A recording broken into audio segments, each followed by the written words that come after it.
Hello అండి, అందరికీ నమస్కారం. Welcome back to my channel search local. ఈ వీడియోలో నేను HCA Hyderabad Cricket Association IPL మ్యాచ్ల కోసం ఇచ్చేటటువంటి టికెట్స్ విషయంలో SRH Sunrisers Hyderabad team మేనేజ్మెంట్ని తీవ్ర ఒత్తిడికి గురి చేస్తుంది, అదేవిధంగా బ్లాక్మెయిల్ కూడా చేస్తుంది అని చెప్పేసి ఎస్ఆర్హెచ్ మేనేజ్మెంట్ అనేది హెచ్సిఏకి ఒక లెటర్ అయితే రాయడం జరిగింది.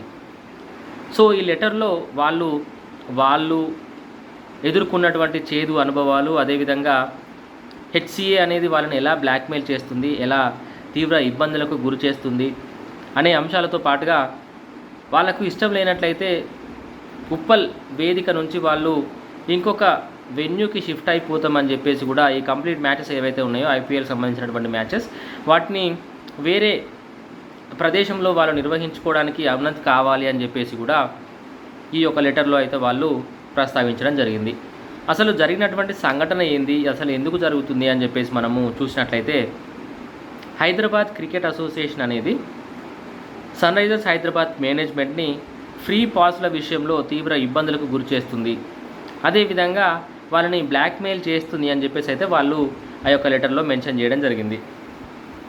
మామూలుగా ఏంటంటే ఇప్పటి వరకు జరిగినటువంటి మ్యాచ్ల్లో 10% అనేది ఎంత టోటల్గా స్టేడియంలో ఉన్నటువంటి సీటింగ్ కెపాసిటీలో ఉన్నటువంటి 10% కోటా అనేది హెచ్సిఏకి సన్ రైజర్స్ హైదరాబాద్ యాజమాన్యం అనేది ఫ్రీ పాస్లను ఇస్తుంది అని చెప్పేసి అయితే వాళ్ళు చెప్తున్నారు. అంటే దాదాపుగా ఈ 10% అంటే 3,900 టికెట్లు ఫ్రీ పాస్లు ఏవైతే ఉన్నాయో కాంప్లిమెంటరీ టికెట్లు కాంప్లిమెంటరీ కింద మేము హెచ్సిఏకి ఇస్తున్నాము.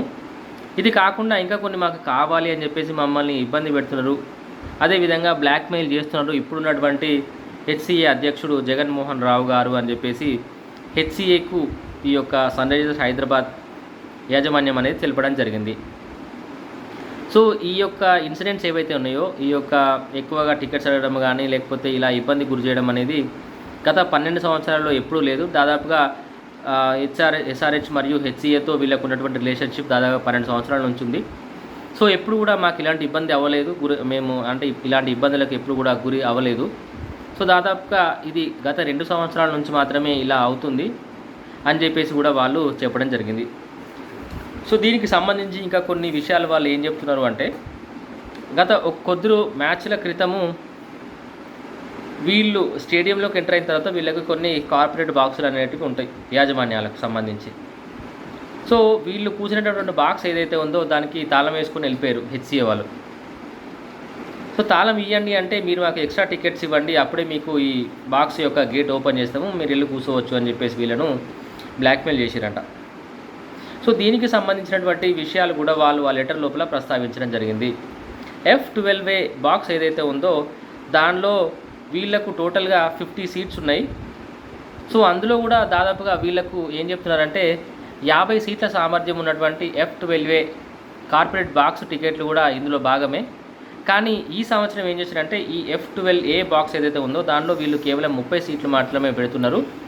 సో అందుకని చెప్పేసి హెచ్సిఏ వాళ్ళు మాకు ఇంకా అడిషనల్గా 20 సీట్లు ఎక్స్ట్రా కావాలి అని చెప్పేసి ఎస్ఆర్హెచ్ వాళ్ళని అడగడం జరిగింది. సో దీనికి సంబంధించి వాళ్ళు ఏం చెప్తున్నారంటే ఓకే మేము దీనికి కూర్చొని చర్చిద్దాము అని చెప్పేసి కూడా ఎస్ఆర్హెచ్ వాళ్ళు వీళ్ళతో చెప్పడం జరిగింది. అయితే గత మ్యాచ్ సందర్భంగా హెచ్సిఏ వాళ్ళు ఏం చేశారంటే F3 ఏదైతే ఒక బాక్స్ ఉందో F3 బాక్స్ కార్పొరేట్ బాక్స్ ఏదైతే ఉందో దానికి వీళ్ళు తాళం వేసుకొని వెళ్ళిపోయారు. తాళం వేసుకొని వెళ్ళిపోయి మ్యాచ్ స్టార్ట్ అవుతుంది అనగా మాత్రమే వీళ్ళని అలో చేయడం జరిగింది. సో అప్పటిదాకా చాలా ఇబ్బంది పెట్టిరంట, మాకు బాక్స్ కీస్ ఇవ్వండి మేము వెళ్ళి కూర్చుంటామంటే లేదు మీరు ఇంకా ఎక్స్ట్రా 20 టికెట్స్ ఇస్తేనే మిమ్మల్ని మేము అలో చేస్తాం లోపలికి మేము వెళ్ళి కూర్చోవడానికి అని చెప్పేసి హెచ్సిఏ వాళ్ళు చాలా ఇబ్బందులకు గురి చేశారని చెప్పేసి కూడా ఈ యొక్క ఎస్ఆర్హెచ్ యాజమాన్యానికి సంబంధించినటువంటి ప్రతినిధులు అయితే ఆ లెటర్లో పేర్కొనడం జరిగింది. సో ముఖ్యంగా వీళ్ళు ఏం చెప్తున్నారంటే ఇన్ కేస్ వీళ్ళ యొక్క హెచ్సిఏ వాళ్ళ యొక్క ప్రవర్తనను బట్టి చూస్తే ఉప్పల్ మ్యాచ్లో ఎస్ఆర్హెచ్ మ్యాచ్లు జరగడం వీళ్ళకి ఇష్టం లేనట్టుంది. అదే నిజమైనట్టయితే బీసీసీఐ మరియు తెలంగాణ రాష్ట్రం అనేది ఈ యొక్క ఎస్ఆర్హెచ్ యాజమాన్యంతో సంప్రదింపులు జరిపి మా యొక్క ఈ ఉప్పల్ స్టేడియంలో ఏదైతే మ్యాచ్ జరుగుతున్నాయో వాటిని మేము వేరే వేదికకు షిఫ్ట్ అయిపోతాము, మాకు ఎలాంటి ప్రాబ్లం లేదు అని చెప్పేసి కూడా ఎస్ఆర్హెచ్ యాజమాన్యం అనేది చెప్తుంది. సో మొత్తంగా ఈ సంఘటన దాదాపుగా ఉప్పలో జరిగేటటువంటి మ్యాచ్లను, అదేవిధంగా ఇక్కడ జరగబోయేటటువంటి మ్యాచ్లను మరి వేరే వేదికకు షిఫ్ట్ చేయడానికి ఎంతవరకు తీసుకెళ్తుంది అనేది అయితే మనం అందరం వెయిట్ చేయాల్సిందే. సో ఈ వీడియో మీకు నిజంగానే యూస్ఫుల్ అనిపిస్తే ప్లీజ్ లైక్ చేయండి. ఇలాంటి మరిన్ని యూస్ఫుల్ వీడియోస్ కోసం మన ఛానల్ని ఇప్పుడే సబ్స్క్రైబ్ చేసుకోండి.